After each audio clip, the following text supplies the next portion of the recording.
Hello, good afternoon বন্ধুরা, সবাই কেমন আছো? আশা করি সবাই ভালো এবং সুস্থ আছো ভগবানের আশীর্বাদে। আমিও ভালো আছি। তো সবাইকে আমার পরিবারে স্বাগত এবং অন্তর থেকে রইল সকলের জন্য ভালোবাসা। তো আজকে কিছু কথা বলবো, অবশ্যই রান্না শেয়ার করবো, তার সাথে একটু কথা বলি।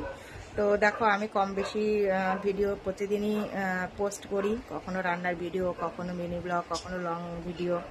যখন যেটা হয় আমি সেই রকমভাবে পোস্ট করি। সময় খুবই কম, আমি সেইভাবে তোমাদের মতন এডিট করতে পারি না যে সাজিয়ে গুছিয়ে তোমাদের সাথে প্রেজেন্ট করব। কম টাইমের মধ্যে যতটুকু পারি ভিডিওটা তৈরি করে কোনোরকম একটু এডিট করে আমি পোস্ট করি। আমি অত কিছু জানি না, সত্যি কথাই বলছি। কিন্তু সেই ভিডিওটা জানি হয়তো খুব একটা ভালো লাগে না, তবে আশা করি খুব একটা খারাপও আমি করি না। কিন্তু কোনো বন্ধুরাই লাইক করো না, কমেন্ট করো না, না সাবস্ক্রাইবার বাড়ছে, না ভিউ বাড়ছে। ভিউ মোটামুটি তাও কোনো কোনো ভিডিওতে এসে যায় কিছু, কিন্তু লাইক কমেন্ট পড়ে না একটা, তো কেন কি জানি না আমি। তো কোনো কোনো ভিডিওতে 2K 3K ভিউ এসে যায়, কিন্তু সেখানে দেখা যায় একটা কমেন্টও পড়ে না, একটা লাইকও পড়ে না।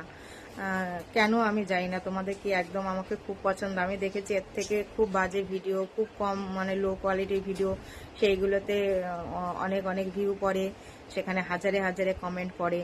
আসল কথা, মানুষ মুখে এক কথা বলে, কিন্তু আসলে কথা মানুষ ওই অশ্লীল বা নোংরামি জিনিসগুলোই বেশি মনে পছন্দ করে, দেখা যায় সেটাই। কিন্তু যারা ভদ্রভাবে ভিডিও বানায়, ভদ্রভাবে পোশাক আশাক পরে সুন্দরভাবে ভিডিও বানানোর চেষ্টা করে, সেগুলোতে কেউ দেখে না বা কমেন্টও লাইকও পড়ে না, কমেন্টও পড়ে না, লাইকও পড়ে না। তো যাই হোক, অনেক কথা বলে ফেললাম। যাই হোক বন্ধুরা, একটু পাশে থেকো, সঙ্গে থাকো। তোমরা যদি পাশে থাকো, আমরা জানি সকলে বন্ধুরা পাশে থাকলে সব কিছুই সম্ভব। সকলকে একটু প্লিজ অনুরোধ করব, সবাই একটু পাশে থেকো, আমার ভিডিওগুলি একটু দেখো, আর সম্ভব হলে লাইক কমেন্ট করে একটু শেয়ার করে দিও যদি ভালো লাগে। যদি না ভালো লাগে জোর করব না, যদি ভালো লাগে।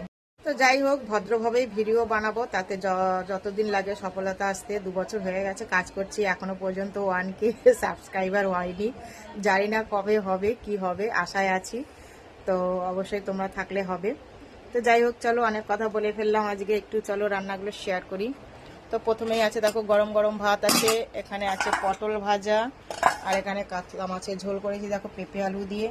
এখানে করেছি কচুগাঠি আলু আর চিংড়ি মাছ দিয়ে তরকারি করেছি। তো দেখলে রেসিপিগুলো কেমন লাগলো অবশ্যই কমেন্ট করে জানাবে, ভালো লাগলে একটু শেয়ার করে দিও। আর যে সকল বন্ধুরা ইউটিউব থেকে দেখছো, অবশ্যই আমার চ্যানেলটিকে একটু সাবস্ক্রাইব করে আমার পাশে থাকবে। আমি সাবস্ক্রাইবে বলতেও পারি না, হয়তো একটু ভুলও হয়ে যায়, ক্ষমা করে দিও বন্ধুরা। আর যে সকল বন্ধুরা ফেসবুক থেকে দেখছো, অবশ্যই আমার প্রোফাইলটাকে একটু ফলো করে পাশে থেকো, সঙ্গে থেকো। তো আজকের মতন সবাইকে টাটা, দেখা হবে আগামী দিন আবার নতুন কোনো ভিডিওর সাথে। ততক্ষণ তোমরা সবাই ভালো থেকো, সুস্থ থেকো, টাটা, চলো।